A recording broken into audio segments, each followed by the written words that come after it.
आज मैं आपके लिए अंग्रेजी ग्रामर सीखने में और लिखने में, बोलने में, जब आप कोई भी अंग्रेजी विषय से संबंधित परीक्षाएं देते हैं उनसे रिलेटेड टॉपिक लाया हूँ, यूज़ ऑफ डिटर्मिनर्स। तो डिटर्मिनर्स क्या होते हैं, डिटर्मिनर्स के कितने टाइप्स होते हैं और उनकी काइंड क्या है, और उनमें first part article A and the और ज़ीरो आर्टिकल कहाँ कहाँ लगाते हैं, इनसे रिलेटेड मैंने फर्स्ट 3 वीडियोस हमारे अपने यूट्यूब चैनल सैर हैप्पीनेस संस्कृत एजुकेशन पर अपलोड कर दिए हैं। तो आज हम जो एक्स्ट्रा यानी ए एंड द और ज़ीरो के अलावा जो वो तो आर्टिकल्स में आगे अलग जो डिफरेंट डिटर्मिनर्स है उनके बारे में आपको बताना चाहता हूँ। सबसे पहले लेते हैं सम, SOME सम। सम का मतलब होता है कुछ, तो ये हिंदी में इसको SOME सम मतलब कुछ होता है। इस कुछ का प्रयोग हम कहाँ कहाँ करते हैं, इनसे संबंधित मैंने कुछ आपके लिए नियम बनाए हैं ताकि आप उनको सहूलियत से याद कर सकते हैं। तो याद करने के लिए आप लिखिए सबसे पहले मेरे साथ साथ, हमेशा ध्यान रखना इसका प्रयोग हम ध्यान रखना। देखो, सम का प्रयोग हम काउंटेबल, अनकाउंटेबल, सिंगुलर और प्लूरल, आया समझ में, और अफर्मेटिव सेंटेंस में। तो इसमें देखो क्या करेंगे, काउंटेबल यानी गिनने योग्य है, अनकाउंटेबल अगणीय, सिंगुलर नाउन, प्लूरल नाउन के ध्यान रखना। काउंटेबल भी नाउन हो सकती है, अनकाउंटेबल भी हो सकती है, सिंगुलर भी हो सकती है और प्लूरल भी हो सकती है, यानी दोनों प्रकार के साथ। अफर्मेटिव ध्यान रखना, अफर्मेटिव क्या होता है, अफर्मेटिव मतलब होता है सकारात्मक, आया समझे, AFFIRMATIV अफर्मेटिव यानी सकारात्मक वाक्य में जो होता है, वाक्य के लिए जो अफर्मेटिव है उसके पूर्व, आया समझे, सकारात्मक अफर्मेटिव सेंटेंस के पूर्व यानी पहले हम किसका प्रयोग करते हैं, सम का यूज करते हैं। आगे समझे आपके, सम का प्रयोग।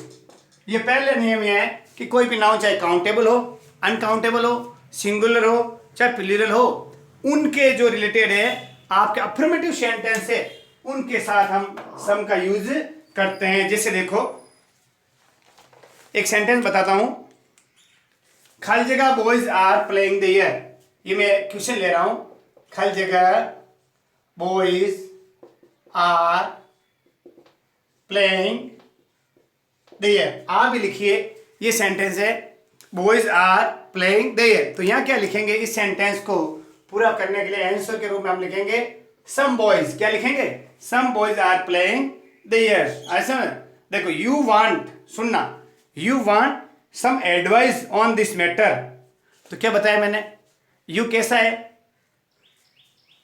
काउंटेबल है, बॉयज कैसा है, प्लूरल है, ऐसा इस प्रकार।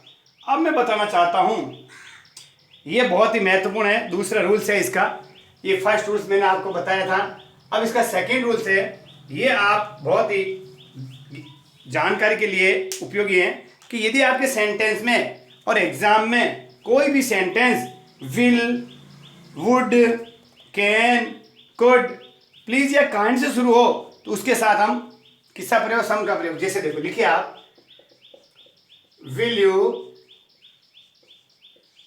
Could you, would you, please, kindly से शुरू होने वाले वाक्यों में किसका प्रयोग करते हैं, सम का प्रयोग हम करते हैं। आए समझे, ये इसके रूल्स हैं जो मैं आपको बता रहा हूं कि कहां कहां हम सम का यूज कर सकते। जैसे देखो, कैन, कुड कैन लिख दिया, कुड लिख दिया, कैन भी लिख दो आप, कैन यू के, ये जो सेंटेंस बताया मैंने, इन सब में से कोई भी सबसे सेंटेंस यदि शुरू होता है तो उनके साथ हम किसका प्रयोग करेंगे, सम का प्रयोग करेंगे। जैसे बताना चाहता हूं, एक उदाहरण है, please give me some books, क्या बोला मैंने, सेंटेंस आपको समझ आ गया होगा। आप भी लिखिए मेरे पीछे पीछे। क्या सेंटेंस है? Please give me some books. देखो लिखो, प्लीज गिव मी, खाली जगह शुगर लिख लो आप, अनकाउंटेबल है तो क्या आएंगे? Please give me some sugar, please give me some salt. तो ये जो मैंने प्लीज से वाक्य शुरू हुआ है, इसके साथ हम किसका यूज करते हैं? सम का यूज करते हैं। ये दूसरा रूल्स मैंने आपको बताया। अब मैं बता रहा हूं, ध्यान रखना। यदि अफर्मेटिव सेंटेंस है यानी सकारात्मक वाक्य है, तीसरा नियम आप लिखिए, यदि अफर्मेटिव सेंटेंस हो और उसके साथ वन या मोर हो तो उसके साथ हम किसका प्रयोग करते हैं? सम का प्रयोग करते हैं। तीसरा नियम है अफर्मेटिव सेंटेंसेज में वन या मोर, या तो वन आए या मोर शब्द आ जाए तो उनके साथ में आए तो किसका प्रयोग करेंगे? सम का प्रयोग। आप भी लिख लीजिए। जैसे एक सेंटेंस पढ़ना चाहता हूं, there is someone on the road. बहुत अच्छा सेंटेंस है, देखो, देयर इज खाली जगह वन ऑन द रोड। इस सेंटेंस क्या आया? वन आया, तो यहां हम क्या लिखेंगे? सम। तो डिटरमिनेंट किसका प्रयोग किया हमने? सम का प्रयोग किया, क्योंकि ये रूल्स बता रहा है। अब मैं बताना चाहता हूं, कमांड देने के लिए सुनो, यदि वाक्य कमांडेड हो और वाई से शुरू हो और ध्यान रखना, महत्वपूर्ण बात है, कमांड, कमांड यानी आदेशात्मक हो,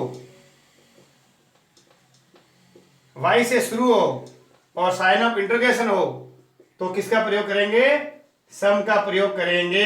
ध्यान रखना, सम का प्रयोग करेंगे। जैसे एग्जांपल भी मैं आपको साथ साथ बताने की कोशिश कर रहा हूं। जैसे why don't you take some tea, क्या लिखा मैंने? Why don't you. वाक्य किससे शुरू हुआ है? वाई से शुरू हुआ है। अब इसके बाद में टेक खाली जगह टी और साइन ऑफ इंटरोगेशन। इस जो खाली जगह ये खाली जगह किसका प्रयोग करेंगे? सम का प्रयोग। तो आपके समझ में आ गया होगा। ये महत्वपूर्ण मैंने 4 रूल्स है जो आपको किसके बारे में बताए? सम के बारे में बताया है। अब ये बात मैं एक महत्वपूर्ण इसलिए बता रहा हूं कि हमेशा जो होता है, सुनना, कमांड दे रहे, क्या दे रहे हैं? कमांड देते हैं, आदेशात्मक हो और इसके साथ साथ हम केवल आदेशात्मक वाक्य हो। कैसा? आदेश हो या प्रार्थना हो और उसका उत्तर यदि सकारात्मक हो, क्या है करेंगे? यदि उत्तर पॉजिटिव हो, सकारात्मक हो, तो ही हम सम का प्रयोग करेंगे। अब इसके साथ एक दूसरा ले रहे हैं आपके लिए, एनी। दूसरा है क्या? एनी। एनी क्या है? सम का पूरा उल्टा है। एनी यानी कोई। एनी का मतलब होता है कोई भी। तो एनी के लिए हम जब भी करेंगे तो एनी के लिए रूल्स है, कोई भी countable, uncountable, singular, plural noun जो नेगेटिव हो, क्या हो? ध्यान रखना आप, एनी के लिए हम नेगेटिव और अफर्मेटिव के लिए सम का प्रयोग करेंगे। आगे होगा आपके समझ में। जो अफर्मेटिव सेंटेंस है वहां सम का प्रयोग, और जो नेगेटिव और इंट्रोगेटिव है वहां पे हम एनी का प्रयोग करेंगे। अब आप एनी के लिए भी नियम लिख लीजिए। ये सम के आप नियम लिख लिए होंगे, उसके बाद मैं अब एनी का बता रहा हूं, आप लिखिए आराम से। अब इनके बाद में आप लिखिए, दूसरा है, सम तो हमने पढ़ा दिया, दूसरा आपके आर्टिकल से जस्ट बाद डिटरमिनर से है, वो है एनी। एनी का मतलब होता है कोई। तो एनी का यूज हम कहां करते हैं? उनके लिए आप लिखिए पहला रूल कि यदि कोई भी नाउन चाहे सिंगुलर हो, चाहे प्लूरल हो, चाहे काउंटेबल हो और चाहे अनकाउंटेबल हो, लेकिन वो होगी कैसी? नेगेटिव या इंट्रोगेटिव। तो मैं आपको अगला बता रहा हूं, एनी। एनी के यानी एनी का मतलब होता है कोई। इसके लिए रूल्स क्या क्या है? इसके लिए आप रूल्स लिखिए जो मैं आपको बता रहा हूं। बहुत ही सिंपल और साधारण रूल्स है। मैं आपको बिल्कुल सामान्य भाषा में पूरी कोशिश करके ये रूल समझाने की कोशिश करता हूं ताकि ये जब भी आप कोई एग्जाम देवे, आप कहीं पे भी कॉम्पिटिटिव एग्जाम में कहीं पे भी आपके लिए बहुत ही यूजफुल होंगे। अब एनी के लिए आप सबसे पहले लिखिए, देखो एनी का प्रयोग निश्चित संख्या, आया समझे, फिक्स नंबर या अनिश्चित संख्या या मात्रा क्वांटिटी के लिए हम इसका प्रयोग नेगेटिव और इंट्रोगेटिव में करते हैं। तो सबसे पहला लिखिए नियम, पहला नियम आराम से रिलैक्स होकर के लिखिए। मेरी थोड़ी स्पीड ज़्यादा हो गई है, मैं धीरे धीरे लिखूंगा, आप भी लिखिए। अनिश्चित संख्या या मात्रा, लिखिए आप अनिश्चित संख्या ऑब्लिक मात्रात्मक, यानी जो संख्या बताता है, आया समझे, अनिश्चित और मात्रा बताता है, इनका प्रयोग ध्यान रखना, इनका प्रयोग नकारात्मक मीन्स नेगेटिव और प्रश्नवाचक, प्रश्नवाचक मतलब होता है इंट्रोगेटिव। किसके लिए? इंट्रोगेटिव के लिए। ये जो मैंने बताया है आपको बहुत ही महत्वपूर्ण है। आपको इंट्रोगेटिव और नेगेटिव जो सेंटेंस होते हैं प्रश्नवाचक वाक्यों में, किसका प्रयोग करते हैं? एनी का प्रयोग, एनी का प्रयोग करते हैं। यहां तक आपको अच्छी तरह से समझ में आ गया होगा। अब मैं आपको एनी का एक एग्जाम्पल बताता हूं, जैसे he didn't eat any meat. देखो, he did not eat any meat, आया समझे, यानी मीट, उसने अभी तक कोई भी भोजन या मांस नहीं खाया है। तो ये एनी आया, क्यों आया कि सेंटेंस कैसा है? नेगेटिव। नेगेटिव के लिए क्या होता है? हेल्पिंग वर्ब और नॉट लगता है। Do not, does not present के लिए, डिड नॉट पास्ट के लिए, विल और शुड नॉट के साथ फ्यूचर के लिए।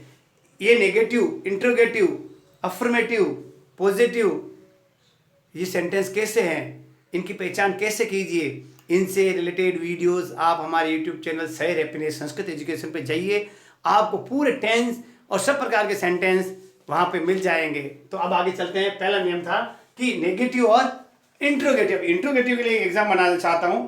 Have you read any novel? देखो, have you read any novel, ये साइन ऑफ इंट्रोगेशन। तो आपको बताया ये तो था नेगेटिव, इसलिए हमने एनी का प्रयोग किया। ये है साइन ऑफ इंट्रोगेशन लगा हुआ, इंट्रोगेटिव हेल्पिंग वर्ब से शुरू है, इसलिए हमने एनी का प्रयोग किया है। ये आपके रूल्स अच्छी तरह से समझ में आ गया होगा। अब बहुत ही महत्वपूर्ण 5-10 शब्द हैं, उनको आपको याद करना पड़ेगा। यदि वो शब्द उस सेंटेंस में आ जाए तो आपको आंख मीच के एनी का प्रयोग कर देना है। कौन कौन से सेंटेंस है? देखो, हार्डली सबसे महत्वपूर्ण, हार्डली, HARDLY। यदि सेंटेंस में हार्डली, नेवर, रेयरली, ये कुछ आपको याद आ रहा है? यदि आपने हमारा यूट्यूब चैनल सैर हैप्पीनेस संस्कृत देखा और प्रेजेंट सिंपल पढ़ा हो तो उनमें ये आते हैं, जो क्या है, प्रेजेंट सिंपल को शो करने वाले सेंटेंस और नेगेटिव को शो करते हैं। सेल्डम, आया समझे। इन शब्दों के साथ हम क्या करेंगे? एनी का प्रयोग करेंगे। और 2-4 शब्द है आपके, scarcely, SCARCELY, SCARC, scarcely, hardly, never, rarely, seldom, deny, fail, DEN, deny, fail, ये शब्द आप लिख लीजिए। और इन शब्दों को आपको याद क्या करना है? फॉरबिड, प्रोहिबिटेड, वही क्या करना, मनाही के लिए, देख प्रोहिबिटेड लिखो चाहे प्रोहिबिट। उसके बाद में बियरली, ये सब बहुत ही इंपॉर्टेंट है, आप भी इनको लिख लीजिए। अनलाइकली, आया समझे। और एक वेदर। ये इतने शब्द जो मैंने आपको बताए हैं, इम्पॉसिबल के साथ एनी का प्रयोग, किसका प्रयोग करेंगे? एनी के। ये शब्द आ जाए आपके तो आपको बिना झिझक बेझिझक एनी का प्रयोग करना। जैसे देखो, he had hardly any money. Example बता रहा हूं मैं आपको, he had hardly any money. ये हार्डली शब्द आ गया, इसको देख करके हमने यहाँ पे किसका प्रयोग कर दिया, एनी डिटरमिनर का प्रयोग किया। क्यों किया, ये रूल्स बता रहा है कि आपको hardly, never, rarely, seldom, scarcely, deny, fail, forbid, prohibit, barely, unlikely, whether, impossible आ जाता है तो आपको आंख नीच के एनी का प्रयोग कर लेना है। अब इसके संबंधित तीसरा है, वस्तु या व्यक्ति में कोई एक हो, चॉइस के हिसाब से। क्या हो, चॉइस में, इसमें आपको है चॉइस। ये तीसरा है, कोई एक पसंद करना है। ये सकारात्मक से संबंधित है। देखो, सकारात्मक में कोई एक यानी क्या है, चॉइस। कोई एक यानी क्या करते हैं, उसमें से आपको चॉइस लेनी होती है। कोई एक को लेने के लिए आप क्या करते हैं, इसका प्रयोग करते हैं। किसका प्रयोग, कोई एक यानी चॉइस हेतु एनी का प्रयोग। ये सकारात्मक वाक्य में एक है, कोई चॉइस लेते हो आप, जैसे मैं बता रहा हूं, देखो, यू कैन टेक, क्या लिखा है, यू कैन टेक एनी। क्या लिखा मैंने, you take care any book you like, यानी आपको पसंद है उसमें से कोई एक पुस्तक आप ले सकते हैं। ये एनी, इसलिए चॉइस के हिसाब से ये जो मैंने आपको बताया है, सम और एनी से रिलेटेड आपको वीडियोस बताए हैं। आपको ये वीडियो कैसे लगे हैं, किस प्रकार लगे हैं, आपको कमेंट बॉक्स में जाके कमेंट दीजिए और इस यूट्यूब चैनल शहर हैप्पीनेस संस्कृत एजुकेशन को ज़्यादा से ज़्यादा बच्चों तक पहुँचाइए। अब आपको एक फाइनल बताना चाहता हूँ, ये है सम और ये एनी, दोनों के अंदर क्या डिफरेंट है। ये सभी सकारात्मक वाक्य में आता है जिसे अफर्मेटिव कहते हैं, ये सभी नकारात्मक और प्रश्नवाचक जिससे हम इंट्रोगेटिव सेंटेंस कहते हैं, इनके लिए प्रयुक्त होते हैं। अब मैं बताना चाहता हूं सम किस किस के साथ होता है और एनी किस किस के साथ होता है। सम के लिए मैंने आपको 2-4 उदाहरण भी बताए हैं, जैसे will you, would you, can you, could you. इनके साथ में यदि इंट्रोगेटिव हो तो हम सम का प्रयोग करेंगे। काउंटेबल, अनकाउंटेबल, सिंगुलर, प्लूरल, सबके साथ में हम नाउन का प्रयोग किसका करेंगे, सम का प्रयोग करेंगे। और वन और मोर आ जाए तो भी हम सेंटेंस क्या आ जाए, वन और मोर आ जाए तो भी हम सम का प्रयोग करते हैं। और इधर हार्डली, ये समझा रहा हूं, लिखना नहीं है, hardly, never, seldom, scarcely, fail, whether, impossible आ जाए तो किसका करेंगे, एनी का। और इंट्रोगेटिव सेंटेंस एनी का, नेगेटिव एंड नॉट वाला सेंटेंस तो एनी का प्रयोग करेंगे। और कोई चॉइस हो तो उसमें चॉइस में हम किसका प्रयोग करेंगे, एनी का प्रयोग करेंगे। इस प्रकार मैंने आपको उदाहरण सहित हमारे यूट्यूब चैनल शहर हैप्पीनेस संस्कृत एजुकेशन में आपको सम और एनी जो डिटरमिनर्स है दोनों के बारे में बताया है। अगले वाले वीडियोज में आपको बहुत ही important few, a few, the few, little, a little और द लिटिल से संबंधित इन डिटरमिनर्स का यूज कैसे किया जाता है उनको बताएंगे। तो आप हमारे यूट्यूब चैनल पर बने रहिए और देखते रहिए शहर हैप्पीनेस संस्कृत एजुकेशन को। और ये लॉकडाउन सरकार ने बढ़ा दिया है तो आप भी इन वीडियोज़ को ज़्यादा से ज़्यादा बच्चों तक पहुँचाइए। नमस्कार।